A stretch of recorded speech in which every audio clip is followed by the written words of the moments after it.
Hello and welcome to episode 6, I believe it is, of our gorgeous divine podcast.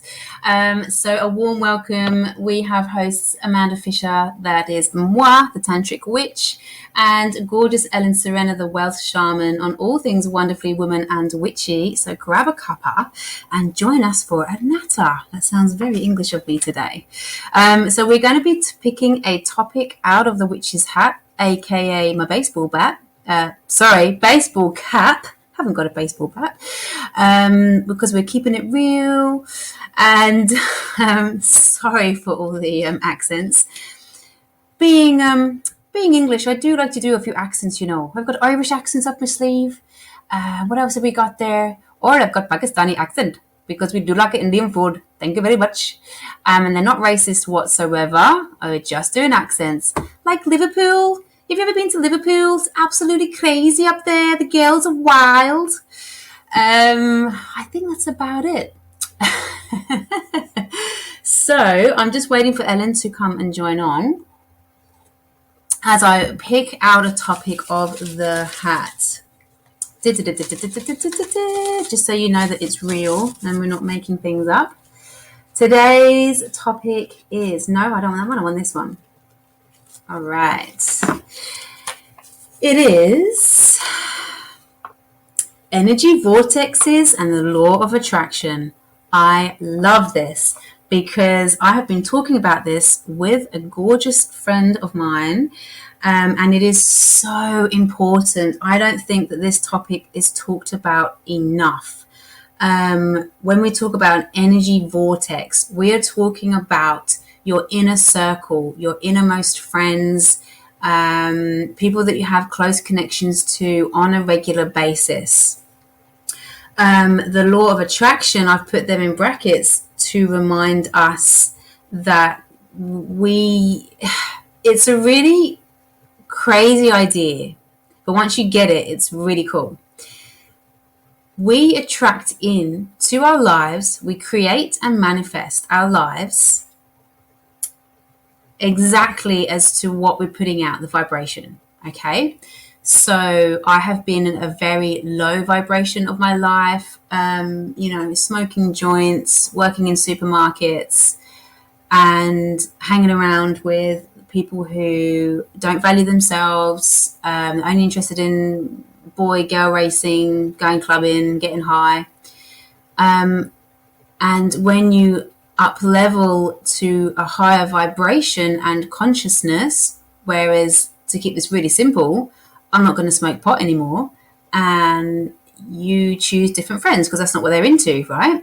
So suddenly you start meeting people just on the off chance. I meet people doing different things that are into healthy eating, who like hiking, who like going to the gym. That's actually from the vibration that you're operating at, which is why they say the law of attraction is you will attract in whatever it is or however far you are at the moment, right? So if I'm on one level, that's what you attract in. If you go down a level, that's what you attract in. And to take that to a complex version of what our lives look like now, you attract in lessons that you need to learn on a spiritual and soul level. Hey, Ellen's just joined us. Hey, gorgeous Ellen, how are you? Hello. Hey, come on in. How you going? Hello. Hello, you're in. Can you hear me? You are in. Let me type a message. You are in. Can you hear me? Yep, I can hear you now. Can you hear me? Yes. Hello, gorgeous Ellen. How are you? I'm good, thanks, goddess. Sorry, I'm in the car and my phone had synced into Bluetooth, so I couldn't hear you. So I was trying to route you through the car speakers. Wow, that would be pretty cool. But just like boom the podcast out on the speakers. The amount of times I've left voice messages and my phone is on Bluetooth for my speakers, and they don't hear the message. I'm like, damn it, got to record 20-minute conversation again. Well, Oh, God. it's all good. My intro music worked today, which is a plus. I've set my microphone hopefully at a good level. I'll try not to shout at the computer, and because it's a built-in mic, so I can't. Yeah. So I've drawn our subject. Are you ready for this? Mm-hmm. It's great because I was literally just talking to a friend, having a cup of tea before we jumped on. Energy vortexes and the law of attraction. Ooh. Yeah. And I've just done a little 5-minute spiel on the fact that I don't think this is talked about enough. The fact that we do attract in at the level that we're vibrating and what that really translates and looks like. And that on a complex level, we still attract in those lessons that we need to learn. So it's a constantly ever evolving concept. But yeah, do you want to give your take on energy vortex? I love that. I love that word.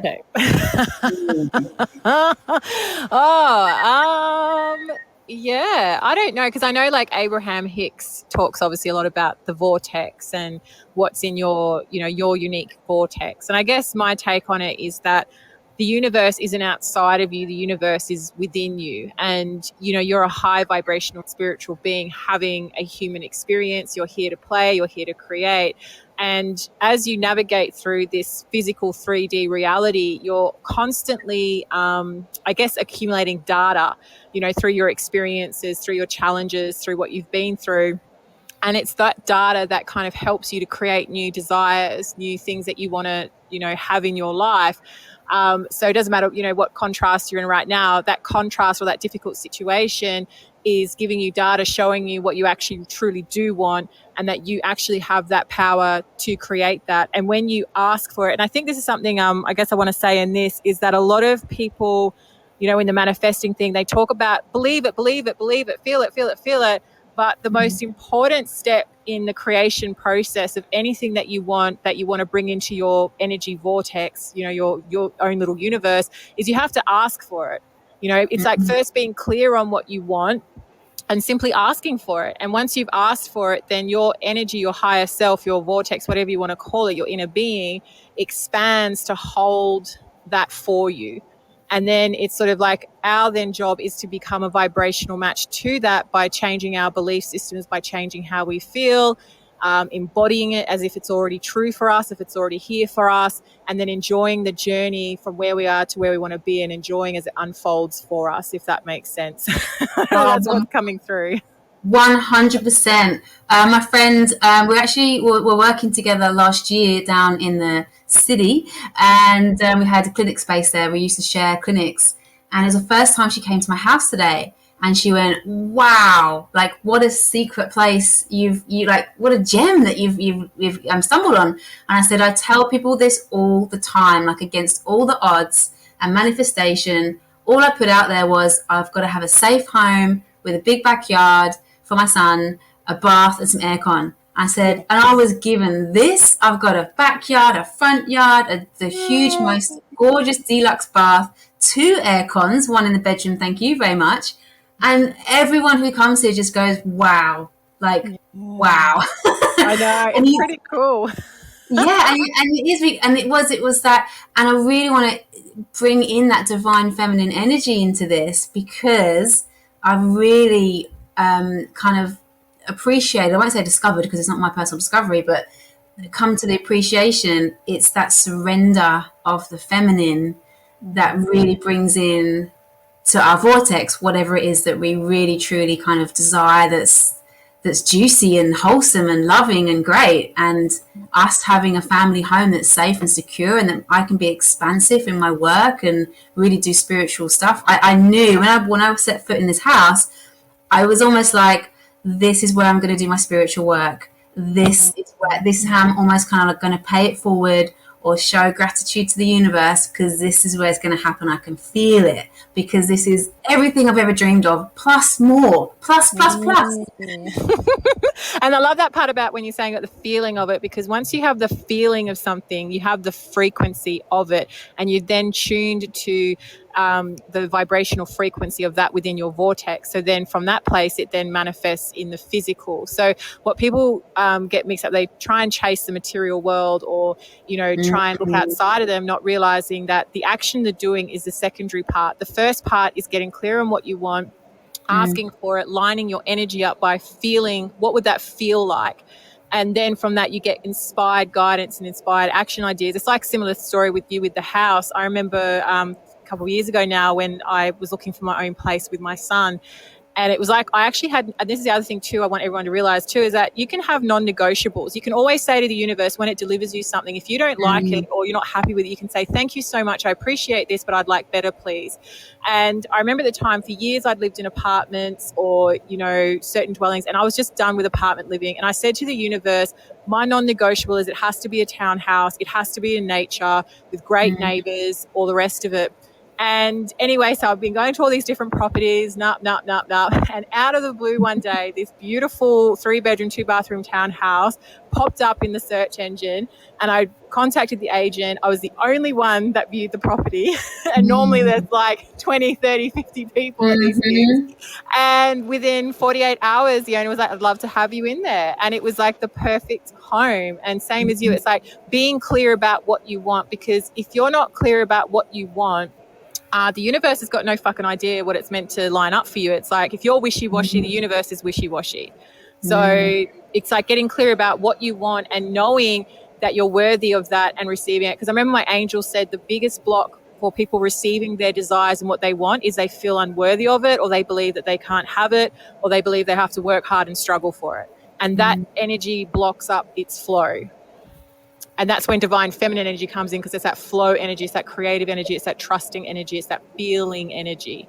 And for me, like trying to get this place, it was like I was go, push, like work. I was like, I've got to make this happen. I've got to. And literally, as I said, I remember one night just going, I'm running out of steam here, and I don't know how much longer I can go on for. And I went, I just surrender. I just turn it over to the divine angels, God, universe, source, whatever it is. I trust, like I'm putting my trust and power in your hands. I entrust you that you're going to deliver. And as soon as I did that, pow, it happened. I had to get into that feminine surrender of, it's almost like coming out of my ego that I'm creating it to the T and I've got to make it happen. It was like, actually, you guys can work behind the scenes and do this for me. And then they go, yes, we've been trying to do it all along, for God's sake. Not listening to us.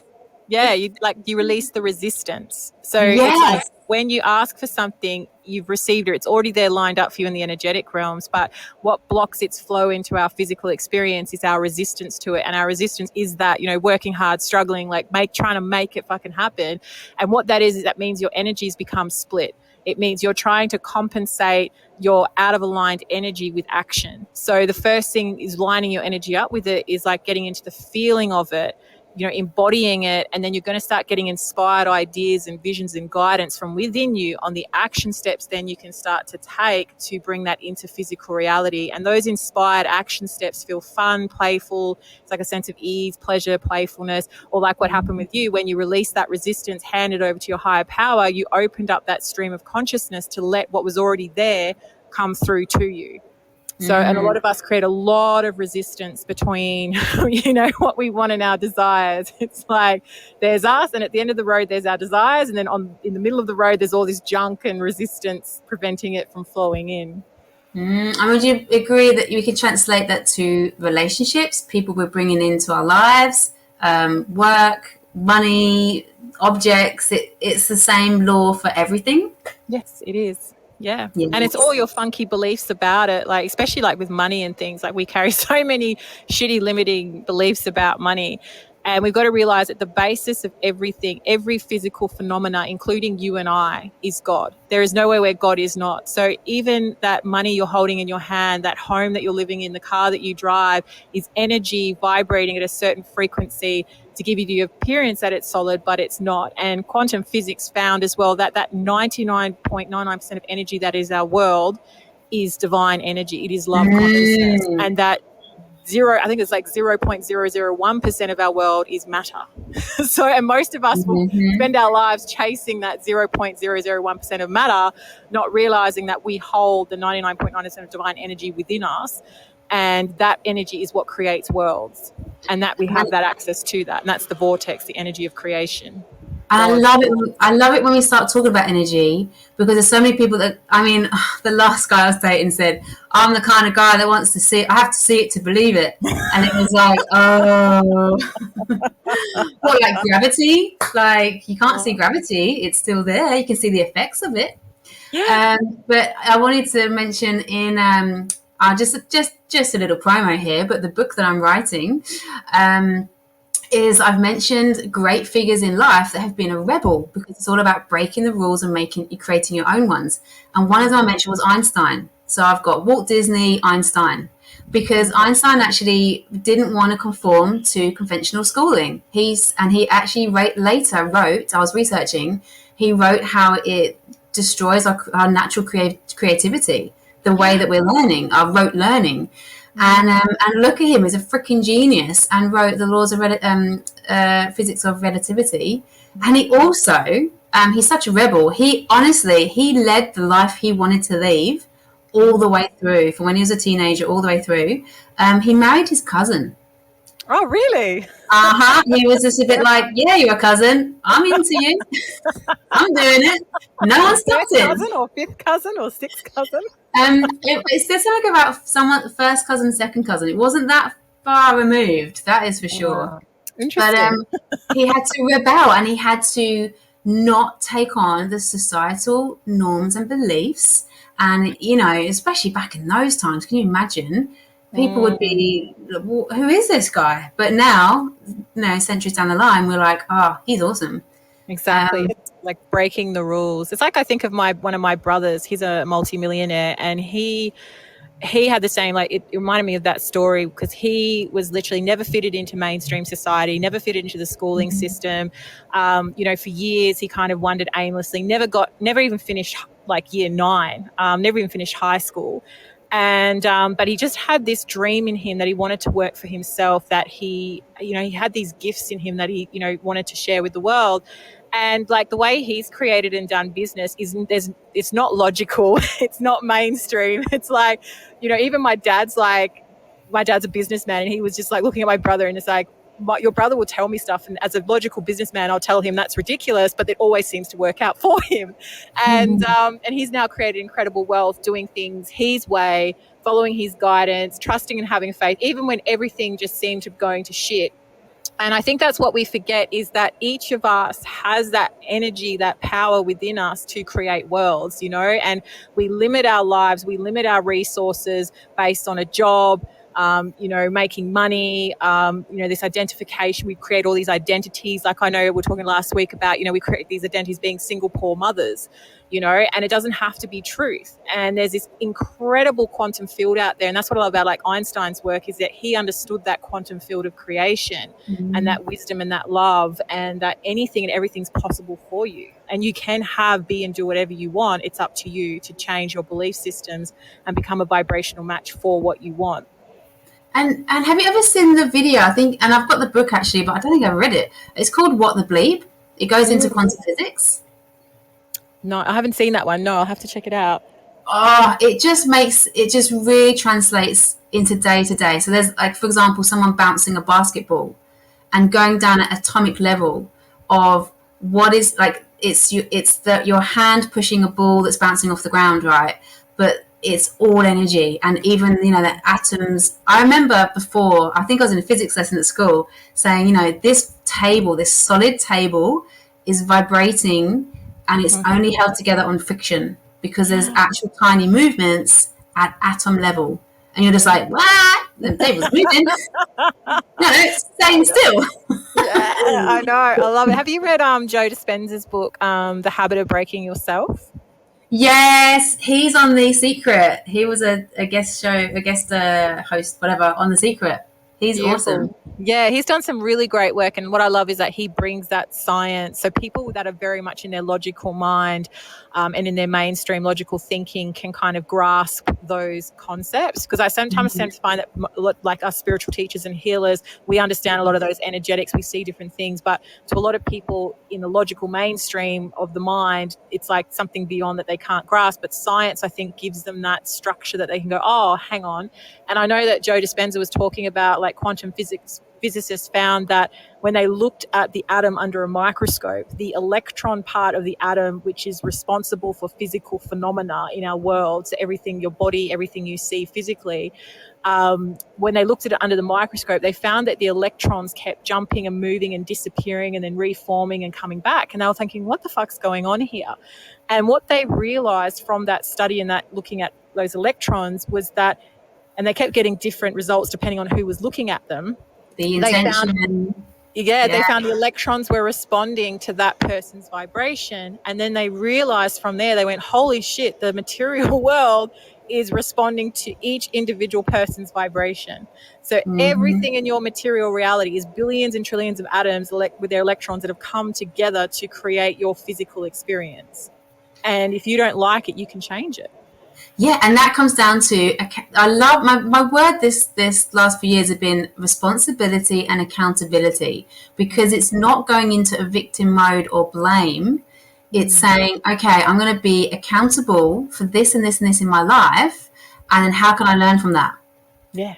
Beautiful. Rather than, oh, poor me, poor me. And I actually had a client this week, and she said, oh, she's always in a lot of pain. And I went, hang on, I'm just going to stop you there. Has she had a massage? Like, did she get regular massage for her pain? Oh, no. And I'm like, ain't got time for that. Seriously. I've so many people, if you're not going to seek help, you're not going to help yourself. With all the love and compassion, and you're a nice person in the whole entire world, you create that, and you are staying stuck in that vibration. And actually recently, a friend of mine is looking for an apartment in Germany, and I was like, oh, because it's a really bad time to move at the moment with the war in Ukraine.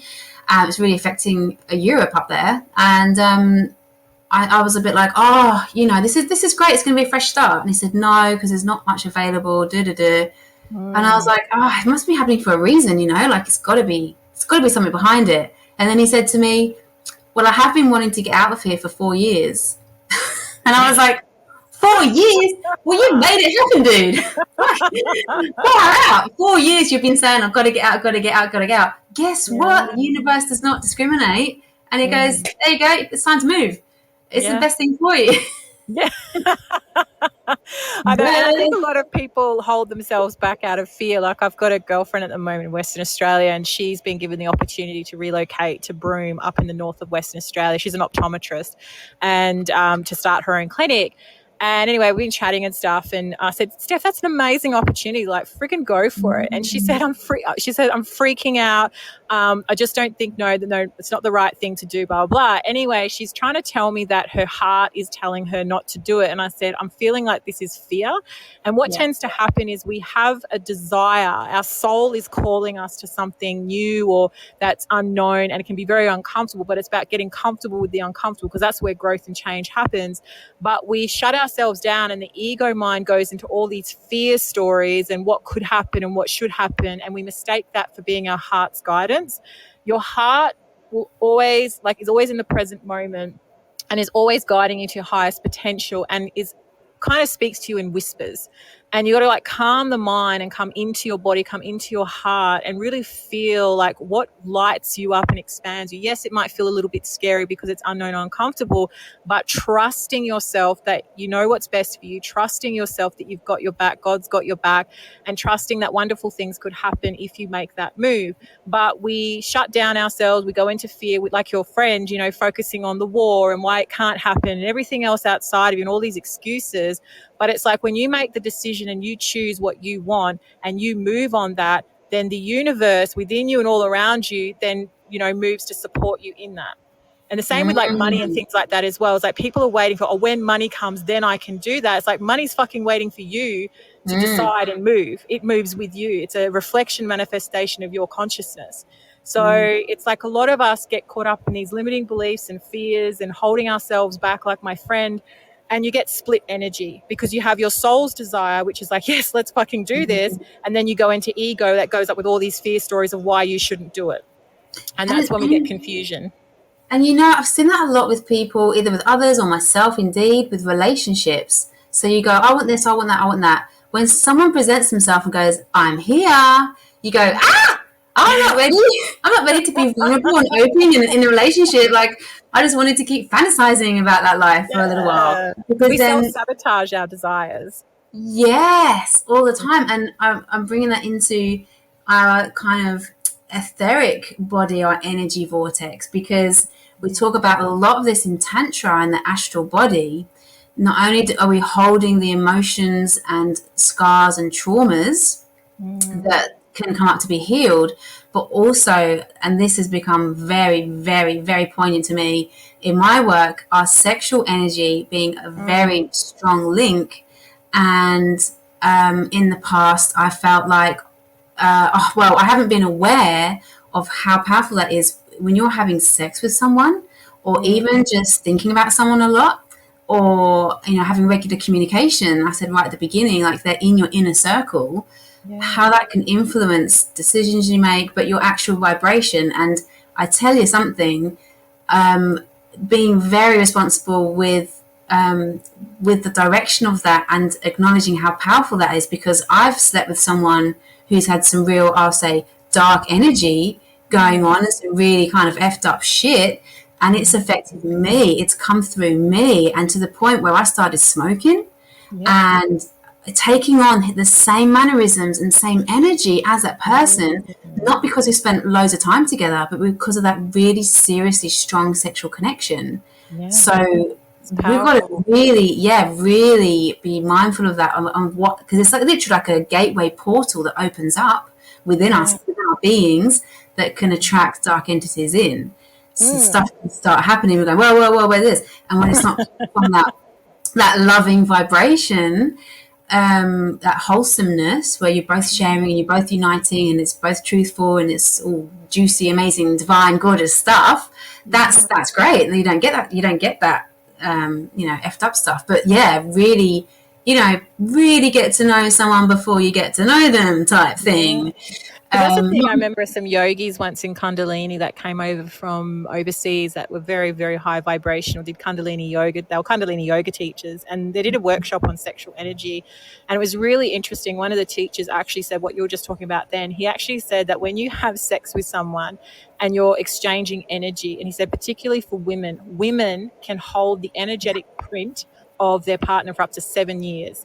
And he said, so through yoga or through cleaning your energy, you can release that. But exactly what you were saying. It's like you actually not only take on their energy, but you also take on the energy of their previous friggin' lovers that might still be sitting in their energy field. And I'm like, oh, because how sometimes you've had sex with someone afterwards, you're like, ugh. Yes. Just really drained and yucky. And then obviously that's probably not the right person to be with. Because also, so say, for example, on a very basic level, if somebody's insecure about themselves, right, I can come in this gorgeous, I'm harping on, I'm blowing myself up here, gorgeous, divine, confident, sexy being, meet someone who's insecure. Over a course of time, I then start feeling insecure. And luckily, I can recognize that and go, that's not my stuff. Like, what's happening? This isn't my stuff. And as soon as I stop sleeping with them, poof, insecurities go away. And it's not because I'm not being open and vulnerable with them. I can sleep with someone else and feel amazing and go, well, hang on, what's that about? Because you're literally taking on their part of their consciousness almost. Your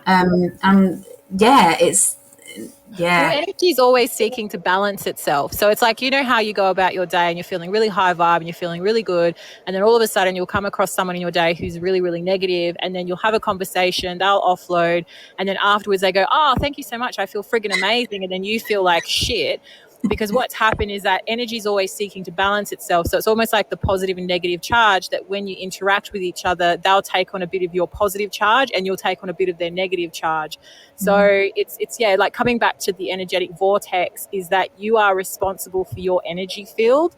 Yes, stuff can come in, but you also have the power to heal and release what doesn't serve you. So whether that's having Epsom salt baths, having a daily ritual, meditating, doing some yoga cleansing poses, deep breathing, white light, imagination, like whatever your tool is, or you can even write it out, paint it out. There's lots of healing things that you can use to keep clean your energy. And also looking at the foods you eat, what you surround yourself with on a day-to-day basis can influence your energy field. You know, does your home uplift and inspire you? Does it make you feel really good, rich, juicy and abundant? Or does it make you feel like, you know, really yucky and poor and yuck? So it's always coming back. I think your emotional, like your vortex of creation, you can really actually harness your emotions and your feelings, because your emotions and feelings are letting you know what you're currently creating and attracting, and if it's in alignment with your desires or out of alignment with your desires by how you feel. So you can tune into the quality of your own energy vortex by becoming aware of how you're feeling on a day-to-day basis, because your feelings are the frequencies that are attracting like vibrations. So for example, just quickly, if you spend your days, you know, focusing on lack, scarcity, poverty, what you don't have, what you can't have, and you're contracting in your energy, you're feeling fearful and anxious, that vibration is then emitting and matching up with like vibrations, and you're perpetuating that experience. So it's the same as that if you start to focus on abundance, prosperity, gratitude, appreciation, love, joy, things that make you feel good, then you're opening up and expanding your vibration and becoming a vibrational match to those same vibrations, if that makes sense. The So law of it's, attraction, literally. yeah, yeah, like I, I lining do things up. I do love the phrase as well, fake it till you make it. That's always worked for me, because it's like, okay, if I'm not at that vibration, that's where I want to be. I want to be, you know, there and there. It is, it's like, just keep faking it and then you will make it. And it's always, because then you just become it, you know, it's the English language not very good today. But also I wanted to add to that, yeah, it's so important for those healing, cleansing rituals. For me, I was massaging a lot in Sydney, literally taking on people's energies, didn't have any kind of barrier. I didn't do any ritual, anything that kind of like to guard myself against that. And the only thing I did was to dive into the ocean every day. And God, Yeah, it was ocean's great. great. Yeah, I could feel like you literally have these thoughts and feelings that you go, this isn't me. I don't understand. I dive in the ocean and go, ah, and it's like So quiet. good. It's quietness. And it's like, it's just me again. I'm back to me again. Ocean Um, swims are the best. and thank you so much for that, because also I think I've, again, to acknowledge what you said about emotions and our bodies giving us messages. I read, I think it was in that Buddhism book, you know, the Buddhism for Mothers book, was saying that, you know, for our children, it's so important to recognize their emotions and to honor them, no matter what they look like. Because actually they are always telling us as well, like, okay, my body's in pain. What is it trying to tell me? This isn't just a physical thing. It's actually trying to talk to me and go, hey, can you stop sitting like that, please? Or, hey, can you just do some stretching? Can you go for that walk? Like, move your body. Like, it's always trying Something's to give out of us some alignment. feedback. Yeah, and our emotions. And we talk about going into the womb space. It's encompassing everything, where we're saying, what's trying to talk to us right now? Where's the message? What do I need to learn? And as soon as you ask that question, you receive the answers, and then things just evolve and move forward. Because when you feel like Love the it. pain or the uncomfortable stuff on your body, so your body is the subconscious mind. So your womb is the seat of the subconscious mind, and then your body grows from that womb into the physical form. So when you work with the sensations on the body, you can heal and release stuff at the subconscious level. And when it's released from the subconscious, then the love of who you are, that natural joy, that creativity, that energy, that vortex of creation naturally takes up space. So I always say, like, you know, people, wherever you feel pain on your body, like you were just saying, it's a message. It's like, go into those parts, lean into those parts, talk to it with love, kindness, and compassion. Ask, sweetheart, what's this about? And just very quickly, I had a client last week who for years has had chronic knee pain. And when we went in and went through taking her through the process of releasing going into the body, into the energy of it and releasing it from the subconscious, what she found was that the pain in her knees represented a deep belief system that she wasn't safe to move forward in life.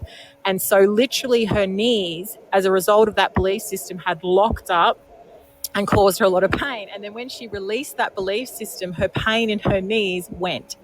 So often that by the time something has physically manifested in your body, it's already been in your vortex or energy field, and its resting place then comes into the physical. And so we heal and release it by going into the wound, honoring, listening to the wound, and healing and releasing it with whatever tools that you have available. But anytime you're working with the sensations on the body and the feeling of it, you're working at the root subconscious level. You can't think your way out of pain or analyze your way out of trauma and pain. You have to go into where you feel it on your body.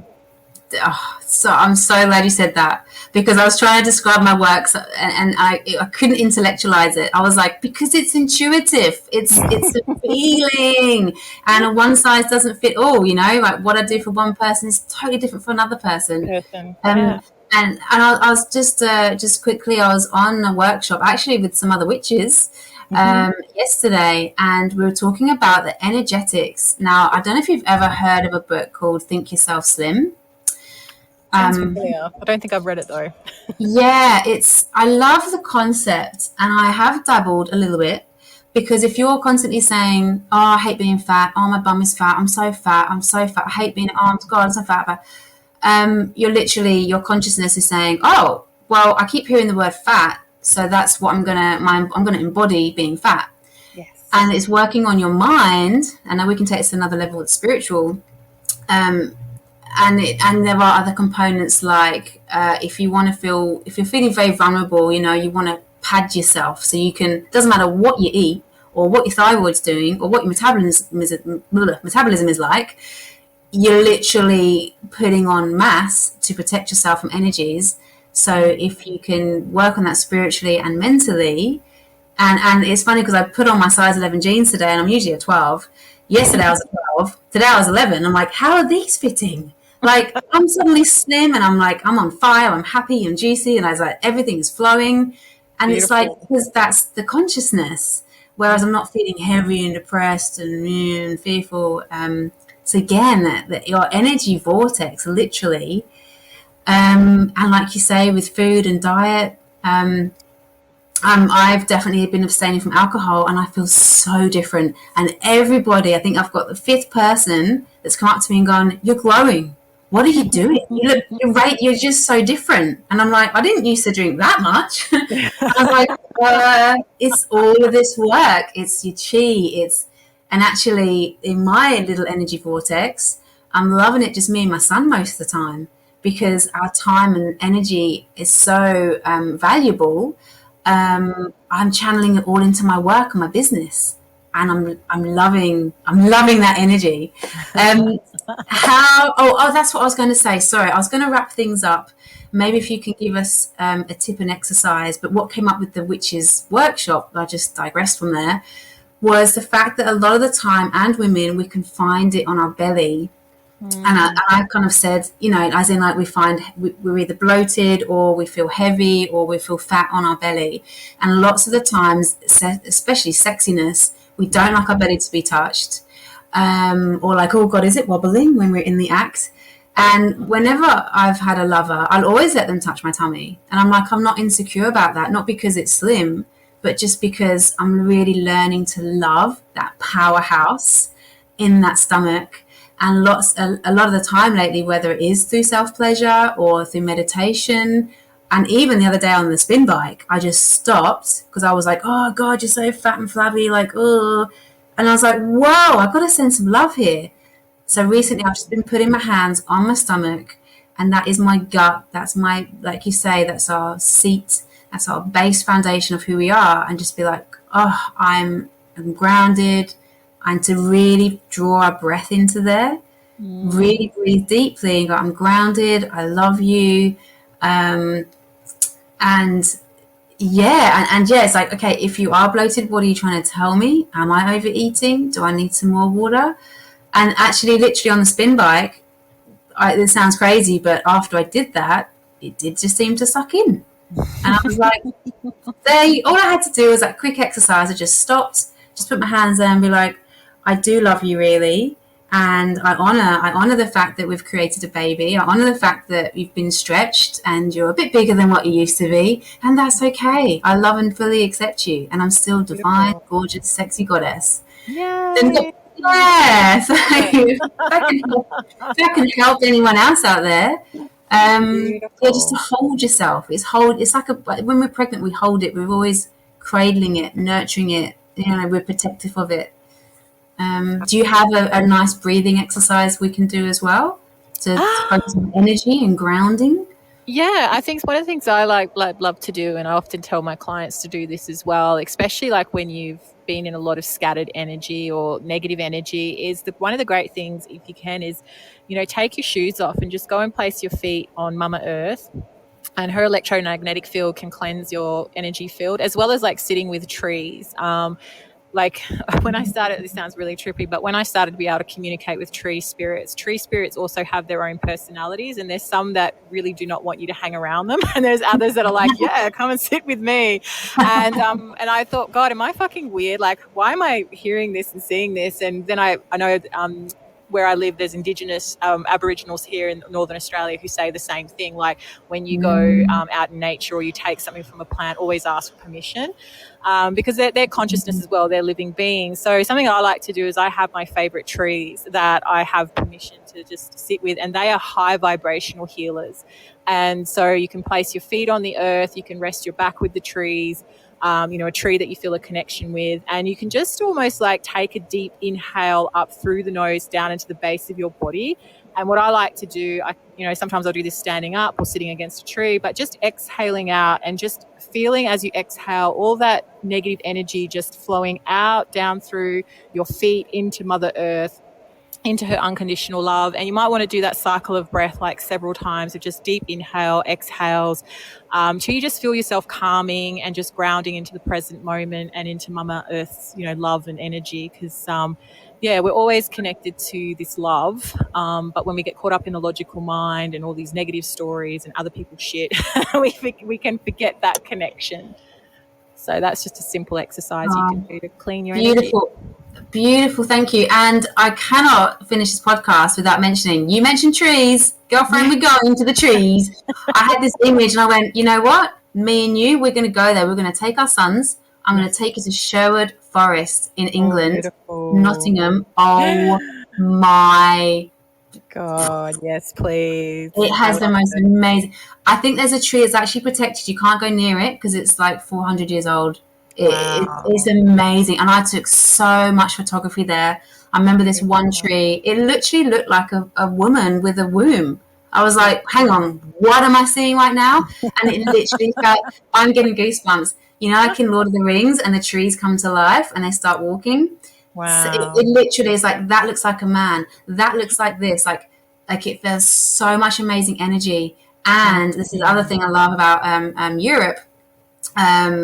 For me, that's my homeland. But in Brighton, where I spent a lot of time, there's this like big national park right near me and my boyfriend, and there were these 3 trees. No word of a lie, just naturally there. People used to camp there occasionally, but everyone just walked past it like it was nothing. They were in the shape of a triangle. Wow. And I swear it was like this really crazy energy vortex. I would always go there. We'd either climb up in the trees and sit in the trees, or I would just want to sit in the middle of this triangle. I would be so at peace. Like you say, tree spirits. And like, definitely I get that with some trees. You're like, God, I just want to touch you. I just want to hug you. And it's like, yeah, come on in, girlfriend. And other trees are like, fuck off. I'm a tree. I'm a tree. Don't hug me.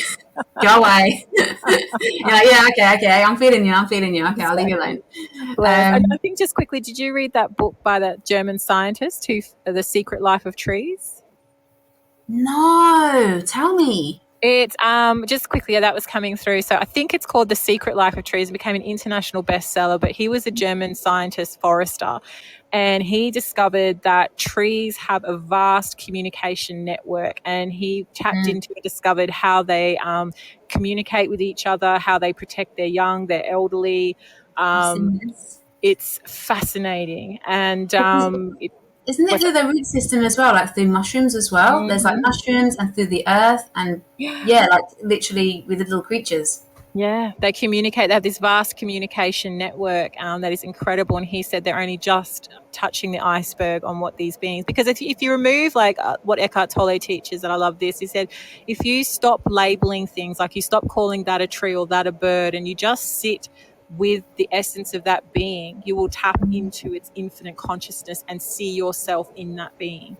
So it's like reminding us that everything in the natural world is living its consciousness. It's not separate from us. You know, we can tap into its infinite wisdom and creativity as well. And I'd tell you another place of real amazing heritage just outside Glastonbury is Avebury. Oh, Again, beautiful. man, I swear I was not on drugs. I swear to God, I'm not anywhere near anything. And it was like all these little spirits, because we were camping, spirits and sprites and fairies. And there was one night I kept seeing a shadow like creeping up. It looked like almost like a fox. And I was like, it's just a fox, it's just a fox, it's just a fox. And then it got closer and closer and went and actually tapped on the tent. And I was like, ah! And like freaked out and it ran away. And to this day, I was like, what was that? Because I think it was otherworldly. But even just during the day, you just walk around and it is just like, I just wanted to sit there and play the guitar, like in the middle of a field. It just felt alive. I can't explain it. It's like little eyes watching you, little tiny little earth spirits everywhere, fairies, elves, whatever it is. And again, if people go, oh, you're just crazy, you're just a fluffy tree hugger, you're like, you know what? I felt what I felt. And if you go there, I guarantee you'd feel it too, because there's so much history there and magic and there's little energy vortexes, little pockets around the world. I think Egypt is one too. I think my mum has actually mentioned you can track them all the way around the world. What are they called? On the tram lines, I think it's called. Yeah. Mm-hmm. Yeah. So they're like little vortexes, almost I think like little tornadoes of energy on planet Earth, which again makes sense if you think about black holes in space. And if you go there to meditate, you feel this immense power. I think there might be one in Glastonbury. I know there's one in Egypt.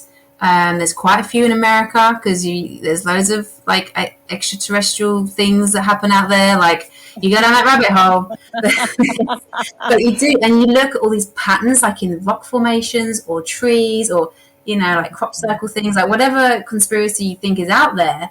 There's a lot when you start digging around. There's a lot of like symmetrical stuff out there. From ancient times. There's no machinery that could have made that.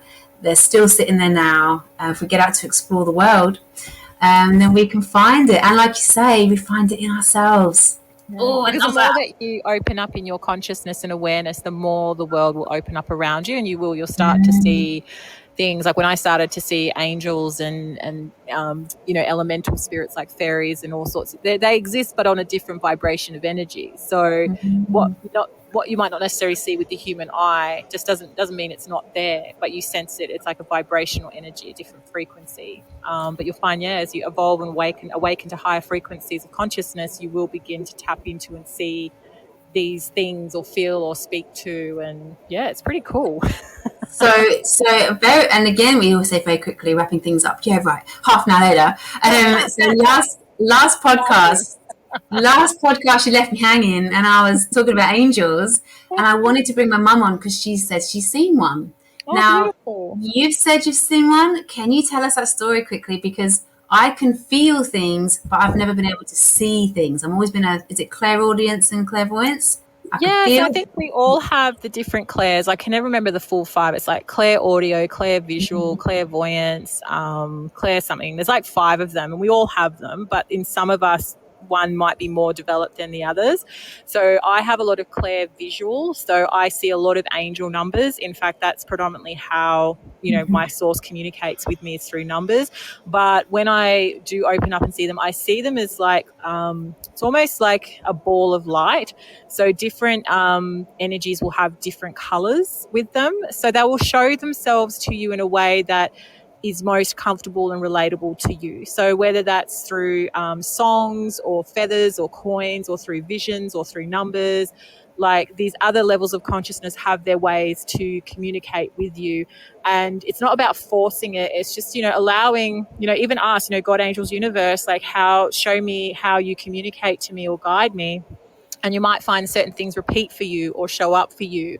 Like I know feathers and coins is a common one, for angels to let people know they're around. But yeah, for me, I just started seeing these sort of balls of colors around people, like Archangel Raphael, Archangel Michael in the beginning. Mother Mary was a big one. And then it kind of opened up to other angels. So when I was like sort of usually when I like in meditation or in sort of coming out of sleep, I would suddenly like see a color, and then I would hear a voice just saying, oh, hello, I'm, Archangel. I think one time I met one called Archangel Rosiel. I was like, oh, hey, Rosiel, how you going? And then there was like Ariel, and I'm like, g'day, Ariel, what's up? It's just, love it. And it's, but the thing I think as well, one thing I've noticed on my journey, just quickly wrapping things up now, but is that I think what's happened because I know Doreen Virtue, she was the big angel lady, and then when she went full Christian is now basically saying that the angels do devil's work. And what I think is really interesting is that we all come from source. And so the angels, the whatever you want to call them, these higher beings of consciousness are also within your energy vortex, within your own little universe. And they're constantly working with you, co-creating with you, playing with you. And we can call on them for help. So we're not separate from them. It's like they're aspects of our own divinity. And they don't try to fix anything or try to whatever. They're just trying to help you to awaken to your own power and purpose and potential. So yeah, it was interesting when Doreen Virtue went real heavily Christian, started demonizing all the angel stuff. It was like, I even got triggered thinking, oh, am I doing the devil's work? But, it's unconditional love, and everything comes from God, even the bad, the good, and the ugly. And it's so funny because I deliberately didn't mention that last week on the podcast because I thought I was going to go down another rabbit hole. But yeah, she mentions it all. She mentions God and Jesus because her book Archangels and Ascended Masters includes Mother Mary and Jesus. So I'm like, how can you renounce? And she reckons there's two Jesuses. There's the devil pretending to be Jesus, and then there's the real Jesus. Wow. Well, because I'm looking at 3 books right now. One's with Constant Craving, one's Assertiveness, Earth Angel, and one's about archangels. I mean, look, I won't say anything else because I don't like to judge or criticize. But the last time I saw Doreen Virtue was doing a video where she had put a unicorn's horn onto a white horse and was leading it down the field to record. And the horse was like trying to pull away from her and neighing and trying to get the stupid cone off. And I thought, she's fucking losing it. I was like, you're giving us a bad name, woman. Like, what are you doing? It's not a fucking unicorn. It's a horse. Oh, no, it was really interesting. I know we keep saying we'll wrap it up, and I'll finish up on this note. I love, if none of you have heard Melanie Tonya Evans's work, she's one of my mentors and I love her, and she's a great healer who has a beautiful tool called Quantum Freedom Healing. And when I went and worked with her for a year, and she was one of my private mentors, and at that time I was going through a lot of triggers and trauma around being a spiritual healer and teacher. A lot of religious trauma was coming up in me. And then when Doreen did what she did, because Doreen Virtue, I'd actually, been one of her students as well, suddenly I'm thinking, fuck, am I doing the devil's work? And all this energy came up of fear. And Melanie Tonya Evans made the most interesting thing. She was like, well, this is your trauma. These are triggers. She's done a great service for all of you in that field where you haven't owned your power or your truth or your gifts, that it's an opportunity for you to heal and release that and allow source, God and truth to flow through you. And I was like, yeah, so she's actually, by her going full Christian and demonizing all of the spiritual people and the witches and the healers, it's triggered all of that collective trauma in us. That is an opportunity for us to heal and evolve to a higher level of consciousness. So really, she's done everyone a great favor by doing what she's doing, because it's triggering the fuck out of everyone. And but what a lot of people have done is they've projected their trauma onto her, and then they've got all confused and then started following blindly, religious stuff and whatever. But whatever resonates with your own truth and understanding, but it's an opportunity to heal your own trauma, and religious trauma is a big one. And that's why I didn't want to mention it, because I've never felt any bad feeling. When I heard it, I thought, oh, that's a shame. But I didn't feel like, I just went, oh, that's a shame. Like, oh, well. But yeah, and that's the secret, isn't it? Just that's very Buddhist, to not project any harm. I did a post recently which was every thought has a karmic effect. It's Yeah. like, yeah, you just go, well, that's your truth. That's okay. That's not my truth, and that's Yeah. okay. And I wanted to. Is there anything else? I do want to wrap this up with one last sentence. Is there anything else you want to add? Every week we say half an hour, half an hour, half an hour. We just go. It's spirit, guys. It's not us. It's just spirit. It just comes through us. It's obviously, someone out there needs to hear what we say. Yeah. Is there anything else you want to add for today's show? No, I'll leave it there. I'm all good. I've said my piece. Yay! Oh, I love what you say though. You say it so eloquently and you put it so well, Thanks, because I darling. fumble around for Me words too. sometimes. There's too many going on in my brain. Just to wrap up, the energy vortex and law of attraction we've spoken about today. The fact that not only is it our vibration that we are responsible for, and that it's a very empowering state to be in, that when I say fake it till you make it, I really want you to be, it's not just an affirmation, but we're always saying, I am divine. You are gorgeous. And I'm really embracing this more and more now with my clients, when they come to me and say, oh, I feel this. And you go, you're gorgeous just as you are right now. And to kind of finish with, always say that to yourself. I am divine. I am gorgeous. I am sexy. I am wealthy. I am emitting this radiant health. I'm juicy. I'm sexy. I deserve all of it because I am love. So you really embody that. And if you don't quite believe it when you say it, just fake it till you make it.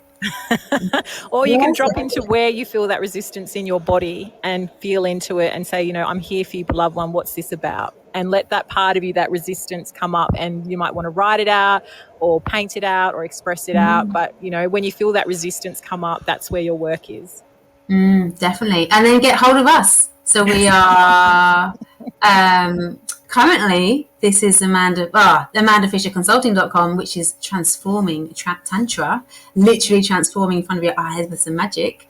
And Ellen, you are EllenSerena.com. EllenSerena.com. Yeah. Cool. All right. Thank you so much for being on the show. We may move to fortnightly shows now. But we've got so much good feedback from these shows. We're going to definitely continue. Our lives are just getting very busy. Our work is increasing, which is great. Yes, if there's any topics you guys want to know about, we can add it to the hat. There's still plenty in there. We could talk all day. All right. Bye, Ellen. Thank you so much for being on the show. Thanks, guys. Lots of love. See you soon. Bye. Bye.